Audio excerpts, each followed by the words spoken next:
Today I'd like to talk about my Soviet PMG gas mask. Now, a little disclaimer here, I'm by no means an expert in gas masks, filters, respirators, everything along those lines. If you want someone who actually knows what they're talking about, I can recommend Weapons and Stuff 93. He's got an exceptional pool of knowledge on everything gas mask and respirator related. I'm just simply showing off something I bought off the internet because I thought it looked cool. As for some very basic information, it was a Soviet era around 1963 gas mask issued to Russian troops and also I believe other countries in that region. I can't exactly remember them off the top of my head, but as the Russians were back in the day, they were very influential in Eastern Europe, so they did want to make sure that some of the troops stationed around that area were issued with, some of the more current equipment. The mask itself, I believe it takes 40mm Ghost filters. Now I believe 40mm Ghost is different from the standard 40mm filters that the likes of the S10 use. So there is that to obviously consider. This mask actually didn't come with a filter. They do seem to be available online, so it was no real particular worry.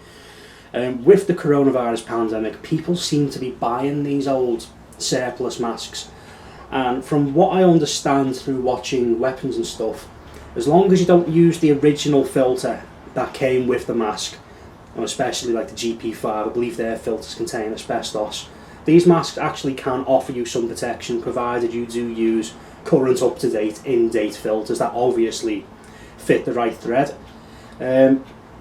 Obviously some masks will be more effective than others, this one being a completely latex type mask that encloses pretty much your whole head. I can imagine this one being pretty effective. Others not so much because the materials degrade over time, they don't seal against your face. But yeah, the mask itself, I think it's really great looking.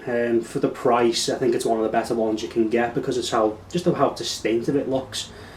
If you play Half-Life 2 back in the day, you'll probably recognise it as pretty much being the mask the Combine wore. So of course, if that's your thing and you want it for that reasons, you can get these online for 15 quid. I don't even think I paid that one for mine. There seem to be plentiful out there. Gas masks prices did go a little bit crazy during the height of the pandemic. There were S10s going for nearly 200 quid. But enough blabbering, I'll whack the thing on, as difficult as that might be, because I have really long hair and a massive head. So I'll put it on and just show you what it looks like. Okay, you can see I'm actually wearing the mask now. To be completely honest, it's not as hard as I thought to wear. It is exceptionally tight, but that's not the mask's fault. It's more so because my head is absolutely massive. It's like a triple extra large. So actually finding a mask that fits is a miracle really. But it's not too bad. I obviously don't have the filter on it, so it's not really useful for much without that. It does look cool though, it's a great Halloween piece. Other than that, it's not too bad at all. It's a bit tight on me because this was never intended for someone's head as big as mine. But it feels pretty good, the rubber's in still good condition, it doesn't feel like it's tearing or ripping.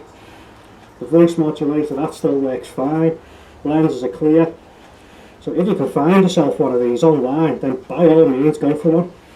You can see it pretty much covers your entire face. So yeah, I can't recommend one enough really. They're cheap, they're cool to look at.